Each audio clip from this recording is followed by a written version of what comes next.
बड़ी ही मुश्किल से उसके टुकड़े किए गए और पूरी पलटन फिर से बावर्ची खाने में दाखिल हो गई।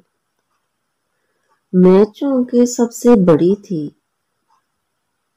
तो इसलिए सारे काम मेरी ही निगरानी और जिम्मेदारी पर हो रहे थे और अपने इस एजाज पाने पर मैं बेहद खुश थी और ख्वामखा हर एक को डांट टपट कर रही थी।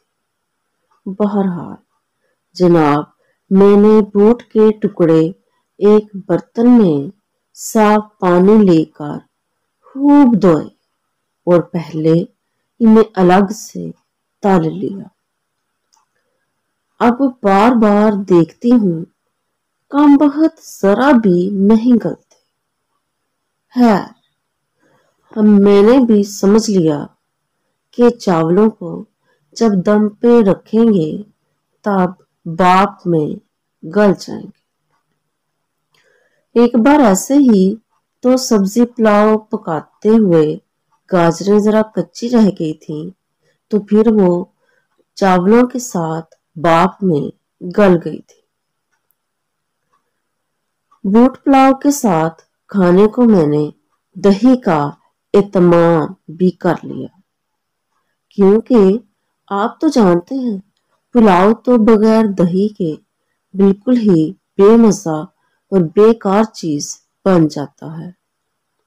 अब जनाब, एक बड़े से कटोरे में घी, लौंग, स्याह मिर्च और इलायची डालकर चावल बिगाड़ दिए, मसाला भी डाल दिया और जब चावल गलने पर आ गए और दम पे रखने की नौबत आ गई तो बूट के तले हुए टुकड़े भी उसमें डाल दिए। वाह जी वाह! बाजी जीनो दूर से ही खुशबू सुनकर दौड़ती हुई आई। क्या खुशबूदार पुलाव है! कसम अल्लाह की मेरी तबीयत तो अभी से खाने को चाहने लगी।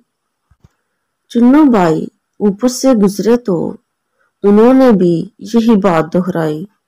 अब जनाब, हमारी खुशी का ठिकाना न था।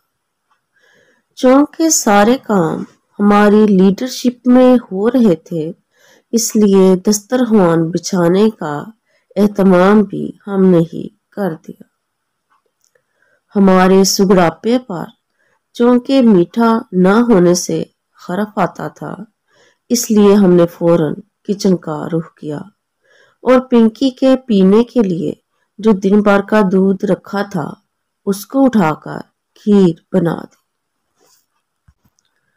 असूलन खाना 7 बजे तैयार होना चाहिए था, मगर फिर भी हम जरा ना समझ थे और काम बहुत बड़ा था, इसलिए अच्छे हाथ से 8:30 बज गए और एक सिरे से सब घर वाले ही भूख भूख चिल्लाने लगे।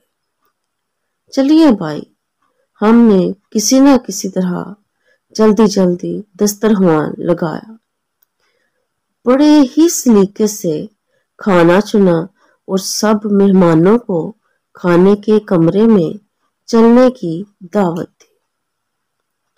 उस वक्त ख्वामखा ही अपनी बड़ाई का एहसास हो रहा था कि इतने सारे लोगों का खाना मुझ अकेली ने पकाया है और मैं इस उम्मीद में सबके सामने खड़ी थी कि जैसे ही निवाले मुंह में डालेंगे एकदम तारीफ का शोर मच जाएगा। चुन्नू भाई अपने दोस्तों के साथ कमरे में दाखिल होते हुए फरमा रहे थे, अरे भाई, आज हमारी बहन ने खास तौर से हमारे लिए बूट पुलाव पकाया है। चुन्नू बाई ने प्लेट में पुलाव लेकर पहला निवाला ही मुंह में डाला था कि वो झुककर गौर से प्लेट को देखने लगे।